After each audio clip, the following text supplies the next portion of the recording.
என் அன்பு குழந்தாயே, நான் அம்மன் உன்னிடம் பேச வந்துள்ளேன். இந்த பூமியில் வாழும் உன்னைப் போன்ற அனைத்து ஜீவராசிகளும் என் அன்பான பிள்ளைகள். கோடானு கோடி ஆண்டுகள் கடந்து சென்றாலும் என் அன்பு உங்கள் மீது மாறாது நிலைத்திருக்கும். இன்று நான் உங்களிடம் பேச வந்திருப்பது சந்திர கிரகத்தின் பலன்களைப் பற்றி.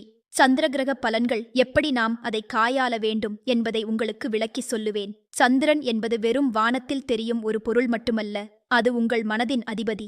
மனதின் எல்லா நிலைகளும், உணர்வுகளும், கனவுகளும் சந்திரனின் கதிர்களால் தான் இயங்குகின்றன. ஒரு மனிதனின் ஜாதகத்தில் சந்திரன் எந்த இடத்தில் இருக்கிறான், எந்த நட்சத்திரத்தில் அமர்ந்திருக்கிறான், எந்த கிரகங்களுடன் சேர்ந்திருக்கிறான் என்பதை வைத்து அவனுடைய வாழ்க்கை முழுவதும் தீர்மானிக்கப்படுகிறது. சந்திரன் பலமாக இருக்கும் பிள்ளைகள் மனதில் அமைதி, பொறுமை, தயை, கருணை இவையெல்லாம் அதிகமாக இருக்கும். இவர்கள் எப்போதும் இனிமையாக பேசுவார்கள். மனம் குளிர்ந்து இருக்கும். எரிச்சல் குறைவாக இருக்கும். தாயின் பாலைப் போல் இனிமையாக, தாமரை மலரைப் போல் மென்மையாக இருப்பார்கள். இவர்களுக்கு தாய், தண்ணீர், பால், வெள்ளை துணி, முத்து, வெள்ளி ஆகியவையெல்லாம் நல்லது செய்யும். சோமவாரங்களில் விரதம் இருக்க வேண்டும். சோமேஸ்வரர் கோயிலுக்குச் சென்று பூஜை செய்ய வேண்டும். சந்திரன் பலவீனமாக இருக்கும் குழந்தைகளுக்கு மனதில் அமைதியின்மை, கோபம், எரிச்சல், பயம் இவையெல்லாம் அதிகமாக இருக்கும். இவர்கள் ஒரே இடத்தில் உட்கார முடியாது. எப்போதும் யாரிடமாவது சண்டை போட வேண்டும் என்ற எண்ணம் இருக்கும். தூக்கம் வராது. கனவுகளில் பயம் வரும். தாய்க்கும் இவர்களுக்கும் நல்ல உறவு இருக்காது. இப்படிப்பட்ட பிள்ளைகள் என்ன செய்ய வேண்டும் என்று கேட்கிறீர்கள் அல்லவா?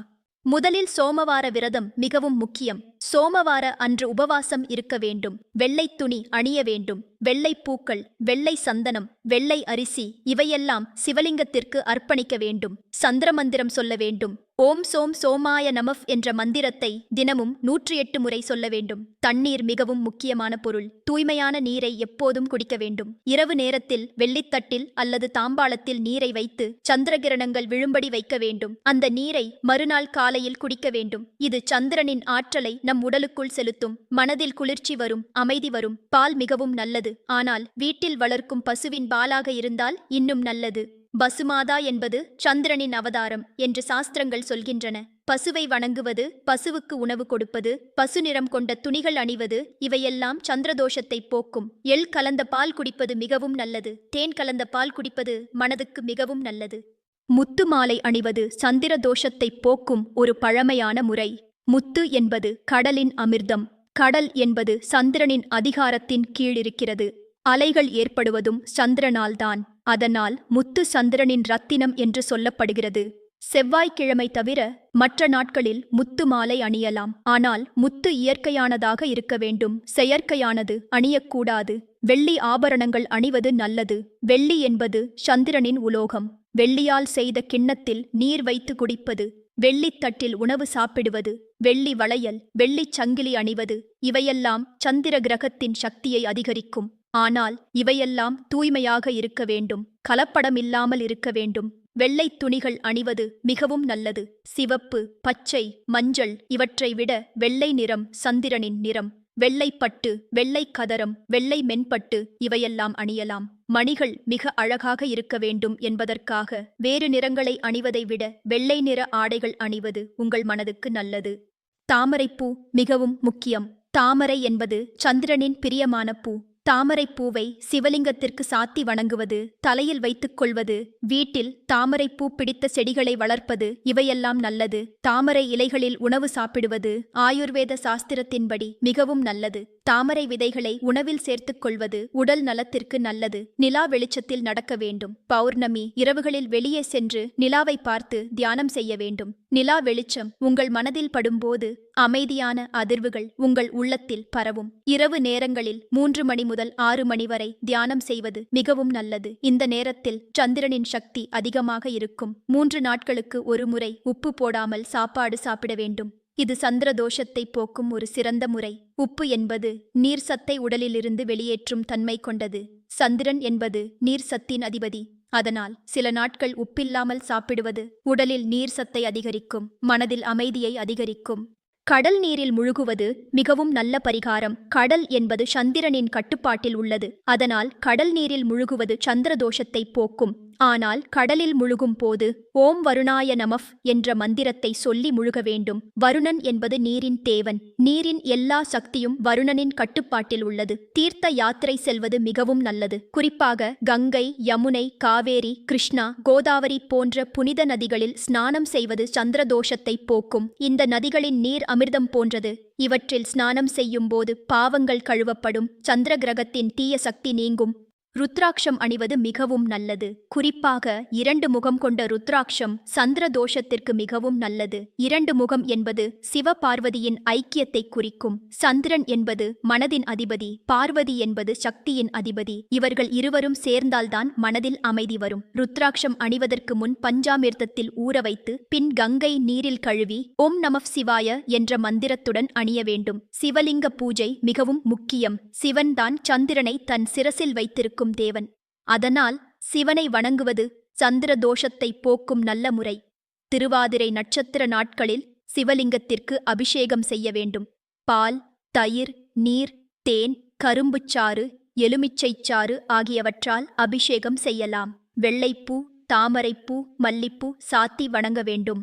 சோமேஸ்வரர் கோயில்கள் சந்திர தோஷத்திற்கு மிகவும் சிறந்த ஸ்தலங்கள். இங்கு தங்கி பூஜை செய்வது, வெள்ளிக் கிண்ணத்தில் நீர் சமர்ப்பிப்பது, வெள்ளை துணிகள் சமர்ப்பிப்பது, ஏழை பிள்ளைகளுக்கு பால், கிச்சடி, பாயசம் வழங்குவது இவையெல்லாம் சந்திர கிரகத்தின் கடாட்சம் கிடைக்க உதவும். மாதர்களுக்கு சந்திரதோஷம் இருந்தால் சில விசேஷ பரிகாரங்கள் செய்ய வேண்டும். தாயார் வழிபாடு மிகவும் முக்கியம். லட்சுமி, சரஸ்வதி, பார்வதி இவர்களை வணங்க வேண்டும். வெள்ளிக்கிழமை மாலை விளக்கு ஏற்ற வேண்டும். நவரத்ன பாவடைகள் அணிய வேண்டும். கொள்ளு, துவரம்பருப்பு, கடலைப்பருப்பு வேக வைத்து ஏழை பெண்களுக்கு வழங்க வேண்டும். கர்ப்பிணிப் பெண்களுக்கு சந்திரதோஷம் இருந்தால் அது குழந்தையையும் பாதிக்கும். அதனால் கர்ப்பகாலத்தில் சந்திர பரிகாரங்கள் மிகவும் கவனமாக செய்ய வேண்டும்.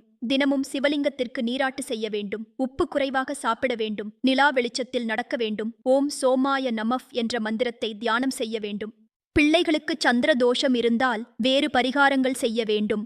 தாய்ப்பால் கொடுக்கும் காலத்தில் தாய் சந்திர பரிகாரங்கள் செய்தால் பிள்ளைக்கும் பலன் கிடைக்கும். பிள்ளைகளின் பேரில் வெள்ளிக்காசுகள் தானம் செய்ய வேண்டும். பால் சாதம் ஏழை குழந்தைகளுக்கு வழங்க வேண்டும். வெள்ளை துணிகள் அனாதை குழந்தைகளுக்கு கொடுக்க வேண்டும். சந்திர கிரக தோஷம் உள்ளவர்களுக்கு திருமணம் தாமதமாகும். இவர்களுக்கு உறவினர்களிடம் பிரச்சினைகள் இருக்கும். தாயாருடன் கருத்து வேறுபாடுகள் இருக்கும். இவர்கள் அடிக்கடி குடியிருப்பு மாற்ற வேண்டி வரும். ஒரே இடத்தில் நிலைத்து இருக்க முடியாது. இப்படிப்பட்ட பிரச்சினைகளை சரி செய்ய சிறந்த பரிகாரம் என்னவென்றால் 48 நாட்கள் திருப்பதி வெங்கடேசப் பெருமாள் கோயிலுக்கு லட்டு சமர்ப்பிப்பது. வியாபாரத்தில் பிரச்சினைகள் இருந்தால், பணத்திற்கு தட்டுப்பாடு இருந்தால், கடன் பிரச்சினைகள் இருந்தால் இவையெல்லாம் சந்திரதோஷத்தால் வரலாம். இதற்கு செய்ய வேண்டிய பரிகாரம் என்னவென்றால் மாதம் ஒரு முறை கூழ் வேக வைத்து ஏழை மக்களுக்கு வழங்க வேண்டும். கூழில் வெல்லம், கருப்பட்டி சேர்க்கக்கூடாது. வெறும் அரிசி, பருப்பு, காய்கறிகள் மட்டுமே போட வேண்டும். சந்திர தோஷம் உள்ளவர்கள் அதிகம் கோபப்படுவார்கள், சண்டை போடுவார்கள், அடிக்கடி முடிவுகளை மாற்றுவார்கள், ஒரே விஷயத்தை திரும்ப திரும்ப யோசிப்பார்கள். இவர்கள் ஜபம், தியானம், பிராணாயாமம் இவற்றை தொடர்ந்து செய்ய வேண்டும். குறிப்பாக அனுலோம் விலோம பிராணாயாமம் மனதை அமைதிப்படுத்த மிகவும் நல்லது. சந்திர மந்திரங்கள் அன்றாடம் சொல்ல வேண்டும். ஓம் சோம் சோமாய நமஃப் என்ற மந்திரம் 108 முறை. ஓம் ரீம் சோமாய நமஃப் என்ற மந்திரம் 11 முறை. ஓம் சந்திராய நமஃப் என்ற மந்திரம் 21 முறை சொல்ல வேண்டும். இவையெல்லாம் சந்திரோதய காலத்தில் சொன்னால் மிகவும் நல்லது. சந்திர கவசம், சந்திர அஷ்டோத்தரம், சந்திர சகஸ்ரநாமம் இவற்றை படிப்பதும் மிகவும் நல்லது. நீர் சம்பந்தமான தொழில்கள் இவர்களுக்கு நல்லது. பால் விற்பனை, கடல் சார்ந்த தொழில்கள், மீன் வியாபாரம், நீர் சம்பந்தப்பட்ட வியாபாரங்கள், தர்மகர்த்தா வேலைகள், கோயில் பூசாரி வேலை, மருத்துவம் இவையெல்லாம் சந்திர கிரகம் நல்ல நிலையில் உள்ளவர்களுக்கு ஏற்றது. வெள்ளை நிற கடைகள், வெள்ளி ஆபரணங்கள் விற்பனை, முத்து வியாபாரம் இவையும் நல்லது. சந்திரதோஷம் உள்ளவர்கள் கருப்பு நிற உணவுகளை தவிர்க்க வேண்டும். கத்திரிக்காய், கீரை, காராமணி இவற்றை குறைவாக சாப்பிட வேண்டும். வெள்ளை பொங்கல், தயிர் சாதம், பால் பாயசம், அரிசிக்கீர், தேங்காய்ப்பால் இவற்றை அதிகம் சாப்பிட வேண்டும். இளநீர் அடிக்கடி குடிக்க வேண்டும். வெள்ளை எள்ளு மிகவும் நல்லது. வெள்ளை எள்ளில் இருந்து எடுக்கும் எண்ணெயை மண்டையில் தடவிக்கொள்ள வேண்டும். அதில் குளிக்க வேண்டும். வெள்ளை எள்ளு உரலில் இட்டு பொடி செய்து அதை பசுவிற்கு கொடுக்க வேண்டும். அல்லது அந்த எள்ளு பொடியை ஆற்றில் அல்லது தீர்த்த குளத்தில் கரைக்க வேண்டும். வீட்டில் குளம் அல்லது கிணறு இருந்தால் அதை சுத்தமாக வைத்துக் கொள்ள வேண்டும். தண்ணீர் எப்போதும் தெளிவாக இருக்க வேண்டும். அழுக்காக இருக்கக்கூடாது. சுத்தமான நீரை எப்போதும் பிராதானையாக வைத்திருக்க வேண்டும். வீட்டில் நீர் நின்று கெடுவதை தவிர்க்க வேண்டும். பழைய நீரை முழுவதும் கொட்டிவிட்டு புது நீர் எடுத்து வைக்க வேண்டும். நீல நிற கற்கள், வைரம், மணிக்கல், நீலக்கல் இவற்றை அணிவதை தவிர்க்க வேண்டும். இவை சந்திரதோஷத்தை அதிகரிக்கும். பதிலாக முத்து, பவளம், மூங்கில், வெள்ளி, தங்கம் இவற்றால் செய்த ஆபரணங்கள் அணியலாம். வெள்ளை சப்பையர், லஹிஸ் லசுலி, அக்வாமரைன் போன்ற வெள்ளை நிற கற்களை அணியலாம். சந்திரதோஷமுள்ளவர்கள் வடகிழக்கு திசையில் தூங்க வேண்டும். சந்திரன் வடகிழக்கு திசையின் அதிபதி. வீட்டில் வடகிழக்கு மூலையில் நீர்ப்பாத்திரம் வைக்க வேண்டும். அங்கு துளசி செடி வளர்க்க வேண்டும். ஒவ்வொரு நாளும் அந்த இடத்தை தண்ணீரால் கழுவி சுத்தமாக வைத்திருக்க வேண்டும். வடகிழக்கு மூலையில் ஒரு சிறிய சிவலிங்கம் வைத்து தினமும் வணங்க வேண்டும். ஆயுர்வேத மருத்துவத்தின்படி சந்திரதோஷம் உள்ளவர்களுக்கு வாத, பித்த, கபதோஷம் இவற்றில் வாததோஷம் அதிகமாக இருக்கும்.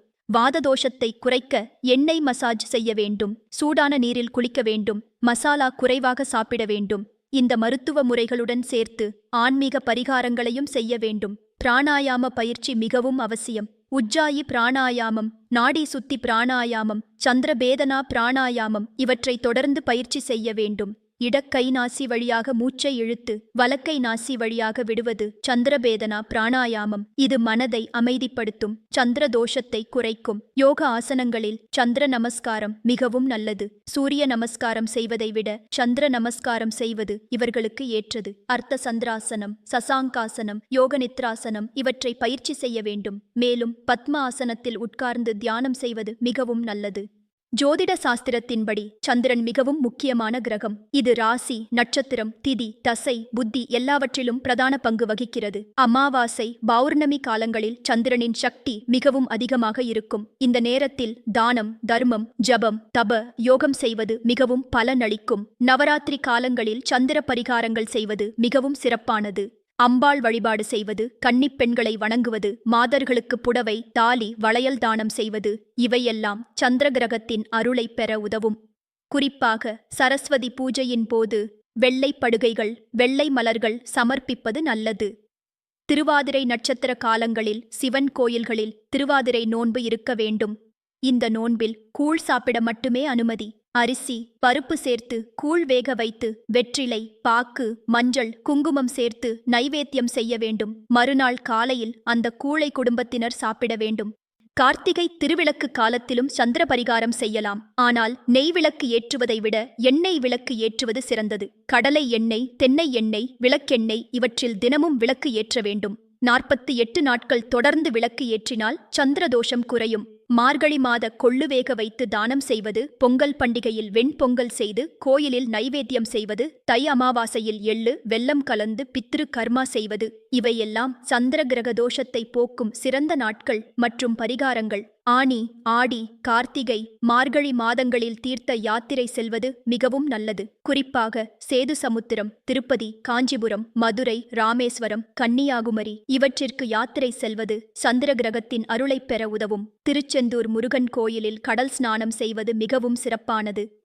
தாலிக்கயிறு மாற்றும்போது பழைய தாலி கயிற்றை ஆற்றில் கரைக்க வேண்டும் என்ற முறை உள்ளது. இது சந்திர தோஷத்தை போக்க உதவும். புது தாலி கயிற்றை மஞ்சள், குங்குமம் கலந்த நீரில் கழுவி பின் வெள்ளைத் துணியில் முடிந்து வைத்திருக்க வேண்டும். சோமவார அன்று சிவலிங்கத்திற்கு காட்டி பின் கட்டிக்கொள்ள வேண்டும். பூனை, நாய் போன்ற வளர்ப்பு விலங்குகளுக்கு பால், சோறு கொடுப்பது, அவற்றை கவனித்துக் கொள்வது, அவற்றுக்கு மருந்து கொடுப்பது இவையெல்லாம் சந்திரதோஷத்தை போக்கும். குறிப்பாக வெள்ளை நிற பூனை, நாய்களுக்கு உணவு கொடுப்பது மிகவும் நல்லது. காகங்களுக்கு சோறு, பிள்ளை காகங்களுக்கு கீர் கொடுப்பதும் நல்ல பரிகாரம். மீன் வளர்ப்பது, குளம் வைப்பது இவையும் சந்திர தோஷத்திற்கு நல்ல பரிகாரம். வீட்டில் ஒரு சிறிய தொட்டியில் அல்லது பெரிய பாத்திரத்தில் சுத்தமான நீர் ஊற்றி அதில் மீன்களை வளர்க்க வேண்டும். மீன்களுக்கு தினமும் உணவு கொடுக்க வேண்டும். நீரை மாற்ற வேண்டும். மீன்கள் இறந்துவிட்டால் அவற்றை ஆற்றில் விட்டுவிட வேண்டும்.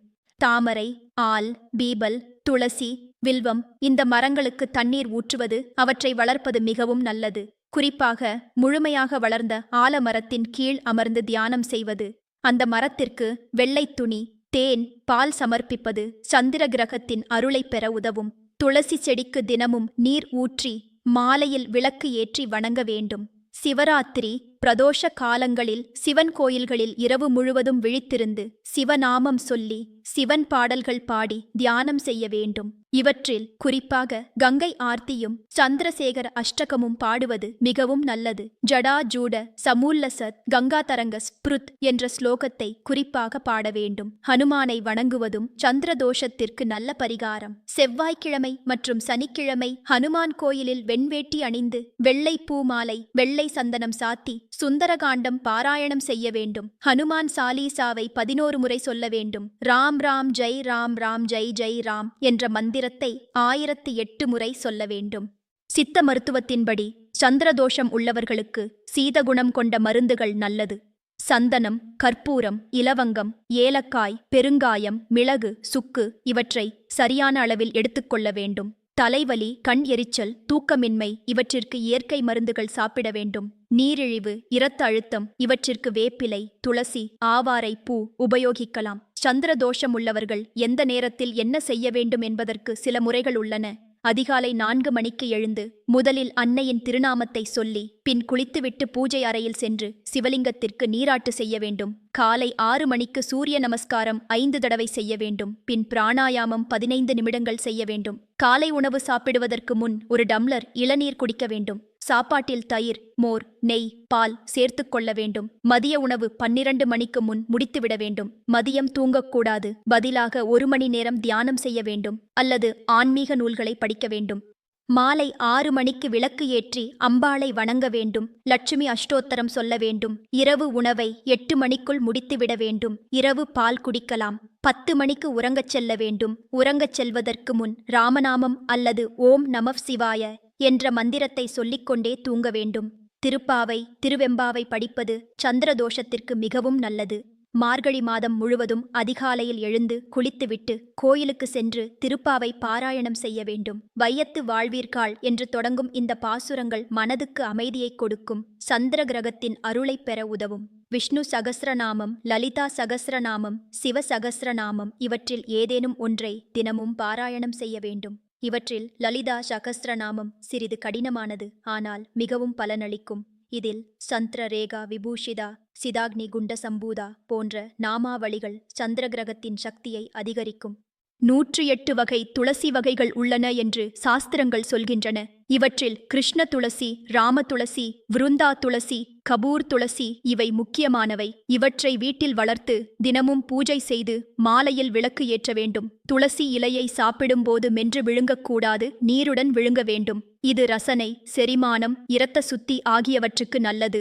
வாழை இலையில் சாப்பிடுவது சந்திரதோஷத்திற்கு நல்ல பரிகாரம். வாழை இலை என்பது பிரகிருதியின் அன்பின் வெளிப்பாடு. இதில் சாப்பிடும் உணவு எளிதில் செரிமானமாகும், உடலுக்கு நல்ல சக்தியை கொடுக்கும். வாழைப்பழம், வாழைத்தண்டு, வாழைப்பூ, வாழைக்காய் இவையெல்லாம் உணவில் சேர்த்துக்கொள்வது நல்லது.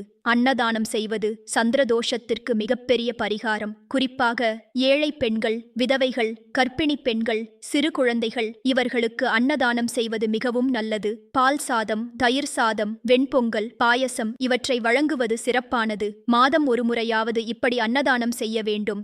என் அன்பு குழந்தைகளே, நான் இன்று உங்களுக்கு சொன்ன இந்த பரிகாரங்களை நம்பிக்கையுடன் செய்தால் சந்திர கிரகத்தின் அருள் உங்களுக்கு கிடைக்கும். மனதில் அமைதி வரும், குடும்பத்தில் சந்தோஷம் வரும், உடல் நலம் நன்றாக இருக்கும், எல்லா செயல்களிலும் வெற்றி கிடைக்கும். ஆனால் நீங்கள் இவற்றை செய்யும்போது பொறுமையுடன் செய்ய வேண்டும். அவசரப்பட்டுவிடக் கூடாது. ஞானமும் பக்தியும் ஒன்று சேர்ந்தால்தான் முழுமையான பலன் கிடைக்கும். நான் எப்போதும் உங்கள் அருகில் இருக்கிறேன். உங்கள் வாழ்க்கையில் வரும் சிரமங்களை தீர்க்க தயாராக இருக்கிறேன். என்னை உண்மையான அன்புடன் நினைத்து நல்ல செயல்கள் செய்து உலக நன்மைக்காக வாழுங்கள். என் ஆசீர்வாதம் எப்போதும் உங்கள் மீது உள்ளது.